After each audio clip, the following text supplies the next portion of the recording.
everyone, welcome to Keller Acres. Today I am making some protein pumpkin brownies. I made these last week and they turned out really good. At least I felt like they turned out really good.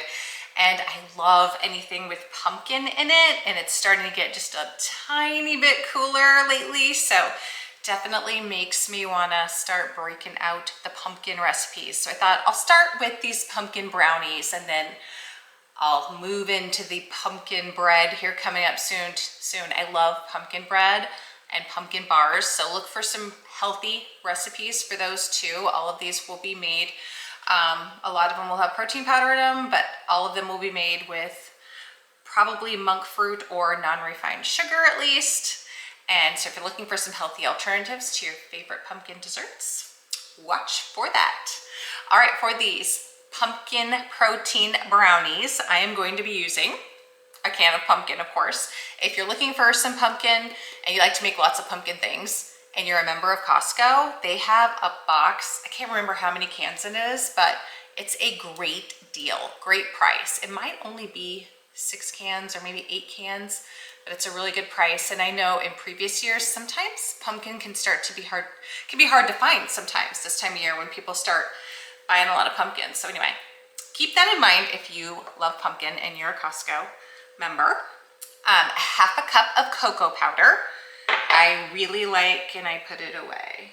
My favorite cocoa powder. Love this stuff, the Ghirardelli. Really good cocoa powder. Again, half a cup of that. A half a cup of whatever sweetener you want to use. I am using Lakanto monk fruit, the golden one. This is my favorite. But you could also use maple syrup if you prefer, or coconut sugar. Then we are also going to need, where did it go? Here it is. Hiding things from myself. 3/4 cup of almond butter. If you don't have almond butter, you can use peanut butter. I'm using this almond butter from Costco, really good. Just bought some more. So actually in the ones I made last week, I had to use peanut butter and they turned out great. They tasted fantastic because I was out of almond butter. And then 1 scoop of protein powder, chocolate. I'm loving this Just Ingredients brand. You could leave the protein powder out, of course, if you don't have that or you don't want to add it. They will still turn out great.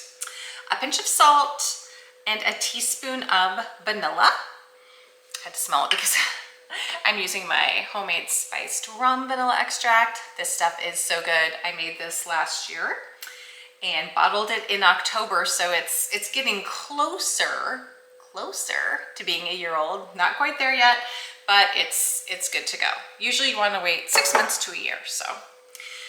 But if you're looking to make some homemade vanilla extract, I have some great recipes out there. Check that out. And then of course we need some chocolate chips. Again, you could leave the chocolate chips out, but chocolate makes it better. The more chocolate, the better. I love these Hue baking chips. So good. And I'm going to be putting in about a half a cup. Also, preheat your oven to 350 and line an 8x8 baking dish with parchment paper for easier cleanup anyway. Obviously, you could just spray the pan, grease the pan, however, but parchment paper is just nice. It makes it so much easier to clean up. Okay, we're going to get started by putting the almond butter in first. So many, and these are just super simple ingredients. There's no flour in here, there's no eggs, and it tastes really good. Sometimes I get kind of skeptical of things that don't have some type of flour in them. I've been using a lot of almond flour lately, and it's great. It does really well in recipes. I love almond flour, but this has none, so how simple is that? All right, get that pumpkin and our almond butter all mixed together here. All right, next I'm gonna add in my vanilla. Add a quick little stir. Throw in my pinch of salt so I don't forget it, because sometimes it's easy to forget those little things. Get that in there. Definitely want a little salt in there. I'm gonna put in my Lakanto sweetener.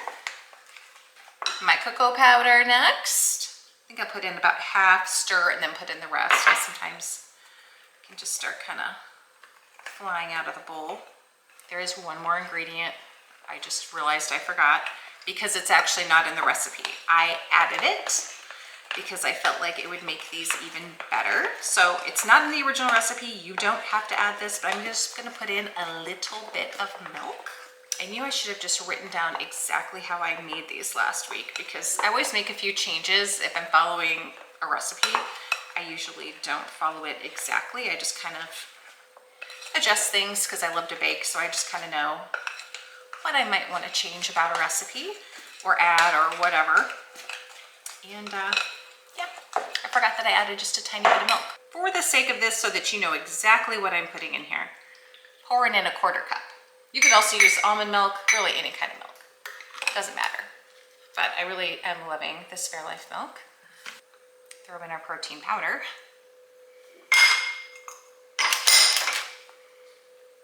It's fun trying different brands. If you have a favorite brand, drop it in the comments. I would love to hear what kind of protein powder brand you most enjoy.